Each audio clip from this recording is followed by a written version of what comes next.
Majelis Kehormatan Mahkamah Konstitusi menggelar sidang dengan agenda memeriksa laporan atas dugaan pelanggaran kode etik terkait putusan syarat Capres-Cawapres Kamis siang. Pelapor meminta putusan dibatalkan demi hukum lantaran dokumen perkara nomor 90 tidak ditandatangani dan dugaan kebohongan Ketua MK Anwar Usman.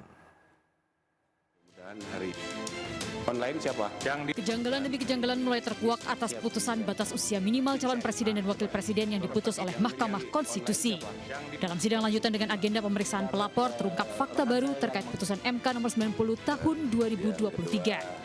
Dokumen perbaikan permohonan Almas Takibiru tidak ditandatangani baik oleh Almas sendiri maupun oleh kuasa hukumnya. Fakta tidak ditandatanganinya dokumen ini terungkap oleh pihak pelapor lantaran dokumen diunggah melalui situs resmi Mahkamah Konstitusi dan dipaparkan di persidangan. Kami mendapatkan dokumen langsung dari situs Mahkamah Konstitusi yang mulia bahwa kami melihat permohonan perbaikan yang diserahkan oleh pemohon juga tidak ditandatangani oleh baik kuasa hukum pemohon. Jadi kami berharap ini juga diperiksa. Kami khawatir apabila ternyata dokumen ini tidak pernah ditandatangani sama sekali, maka seharusnya dianggap tidak pernah ada perbaikan permohonan atau bahkan dianggap batal. Ketua Majelis Kehormatan Mahkamah Konstitusi Jimli Asyidik berdalih gugatan telah diperbaiki. Jimli menyatakan awalnya gugatan memang tidak melampirkan tanda tangan Almas Takibiru, namun setelah dilakukan rapat klarifikasi gugatan telah diperbaiki. Awal itu nggak ada tanda tangan, tapi kan ada sidang klarifikasi, sidang pendahuluan, itu sudah diperbaiki. Ada gitu, tapi banyak yang beredar di medsos itu dokumen yang awal. Memang belum ditandatangani. Dari segi administrasi itu cuma, sudah diperbaiki.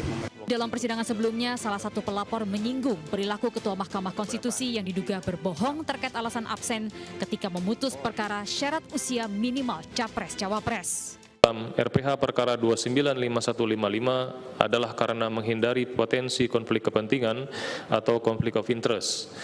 Nah, sementara kepada Hakim Konstitusi Arief Hidayat, Hakim terlapor menyebut alasan ketidakhadirannya dalam RPH perkara 295155 lebih dikarenakan alasan kesehatan dan bukan untuk menghindari konflik kepentingan.